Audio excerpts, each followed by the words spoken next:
¿Recuerdas esos rostros que aparecían en televisión y que nunca olvidabas? Uno de ellos fue el de la Dulce Neus.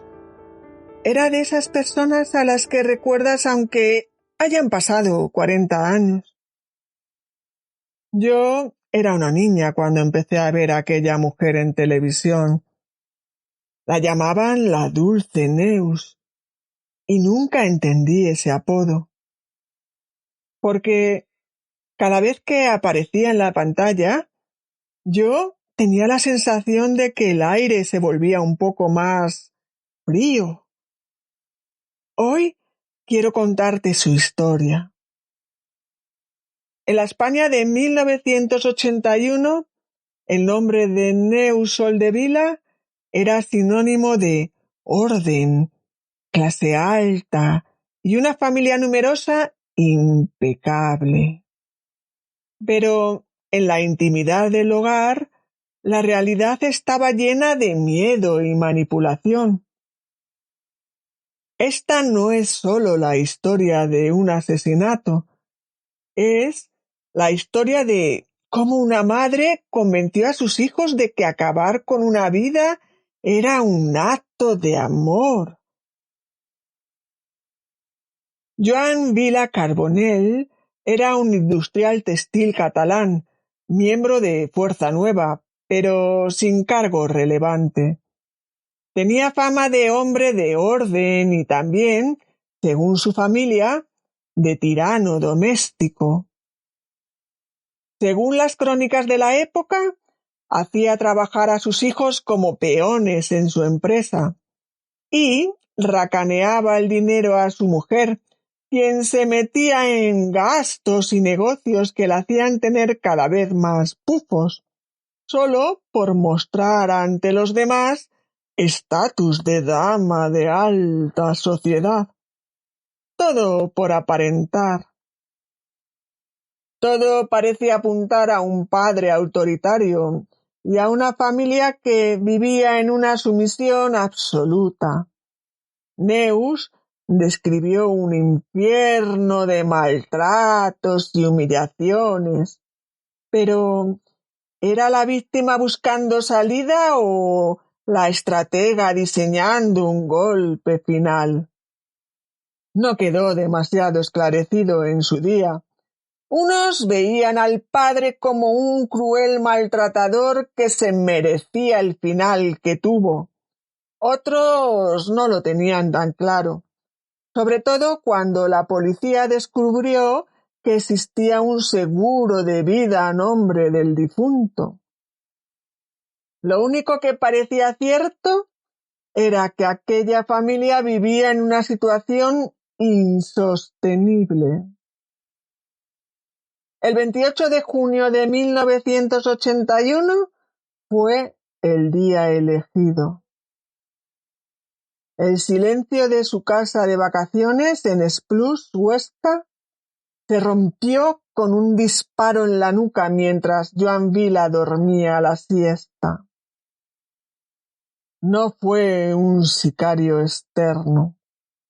El dedo que apretó el gatillo de la pistola fue el de su hija Marisol, de tan solo 14 años por esos días, bajo la mirada atenta y la orden directa de su madre, quien, tras mantener fríamente relaciones sexuales con su marido y dejarlo sedado, le dijo a su hija adolescente que ese era el momento adecuado. Marisol declaró años después: «Mi madre me aguantó la mano y yo disparé». Nada quedó al azar, ni siquiera la coartada. Denunciaron un violento asalto de encapuchados e intentaron desviar la atención de la policía hacia un móvil político. En una España en plena transición, sugirieron que grupos como el Grapo o la extrema derecha estaban detrás de la ejecución. Sin embargo, la policía lo descartó enseguida. Las contradicciones de los hijos ante los interrogatorios policiales desmontaron la coartada en pocas horas. Lo que realmente sorprendió a gran parte de la opinión pública fue la actitud de los chicos. No había rastro de miedo o culpa. Lo que había era una lealtad absoluta, casi religiosa, hacia Neus. Especialmente en la hija mayor, María Neus, de 18 años, se hacía evidente un apego fuera de lo normal. En sus intervenciones televisivas la veíamos defender el acto con una frialdad que producía escalofríos. Todos actuaban como si fueran soldados al servicio de su madre, con total lealtad. Neus no solo era la única voz que existía en su mundo. Aquella mujer parecía haber planeado un crimen y también parecía haber anulado por completo la voluntad de sus hijos. Recuerdo ver noticias del juicio en televisión. Dividió al país entre quienes veían en Neus a un monstruo y quienes justificaban el acto por el infierno del maltrato doméstico. Habría sido interesante ver cómo se hubiera juzgado hoy, que hay tribunales especializados en violencia de género. Nunca lo sabremos. En esos días, muchos descubrieron con horror cómo Neus había adoctrinado a sus hijos, María Neus, los gemelos Joan y Luis y Marisol, y a la empleada de la casa. Y para más INRI, en el banquillo de la defensa apareció un personaje que iniciaría aquí su meteórico y controvertido ascenso en la crónica más negra de nuestro país. El abogado Emilio Rodríguez Menéndez. Ver a la dulce Neus junto a un abogado que, con los años, acabaría convirtiéndose en uno de los personajes más conocidos y controvertidos de la crónica judicial española, confirmaba que aquello no era solo un drama familiar, sino un show que iba más allá de lo judicial. Visto hoy, su alianza parecía inevitable. Rodríguez Menéndez no solo defendía a una cliente, estaba participando en la presentación ante los medios de una mujer que incluso en el banquillo se negaba a perder el control. No sirvió de nada. La dulce Neus fue condenada a 28 años de prisión. Los hijos menores eludieron la cárcel ordinaria debido a su edad y a la severa manipulación psicológica que habían sufrido. Pero el ingreso en prisión no fue lo último que supimos de Neus. En 1989, y aprovechando un permiso penitenciario, Neus Soldevila desapareció. Cruzó fronteras, burló vigilancias y terminó en Hispanoamérica, concretamente en Ecuador. No huyó para esconderse, sino para volver a empezar. Bajo una identidad falsa, levantó un pequeño imperio de bisutería y moda. Se paseaba por Quito como una mujer de negocios respetable.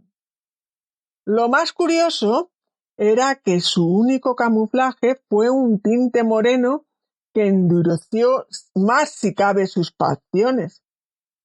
Todo indica que conservaba una enorme capacidad para convencer y ganarse la confianza de quienes la rodeaban.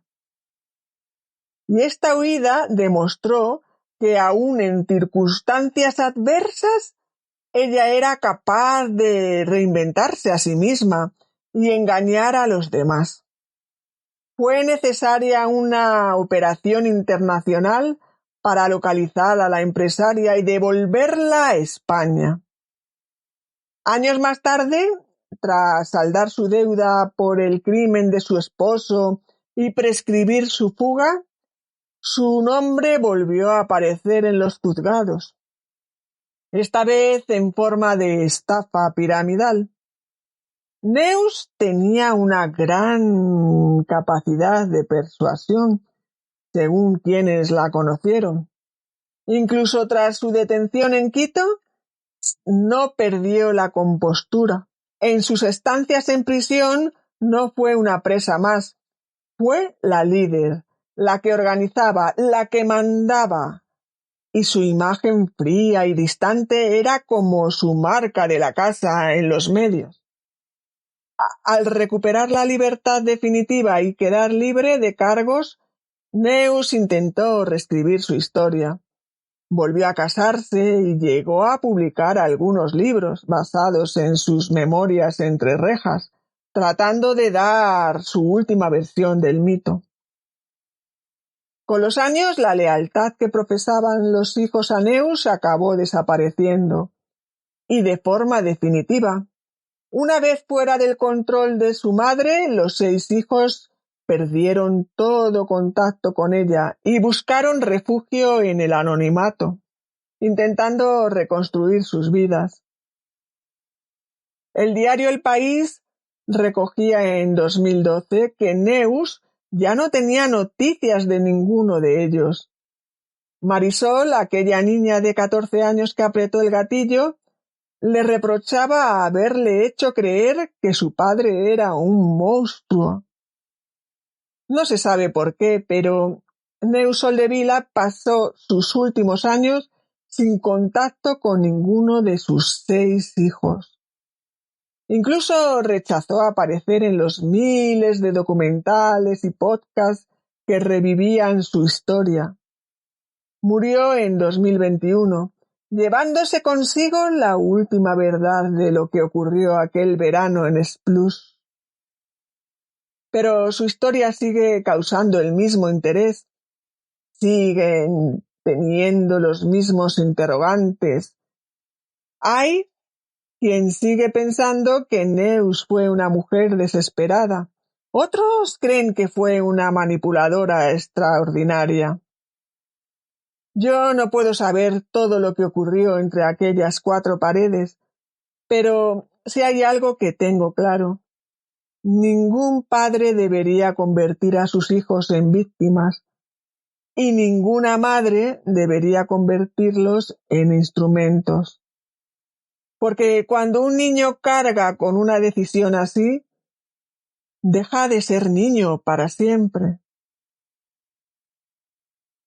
Yo soy Mari Carmen Frías y hoy solo quería contarte una historia. Gracias por escucharme. Hasta la próxima.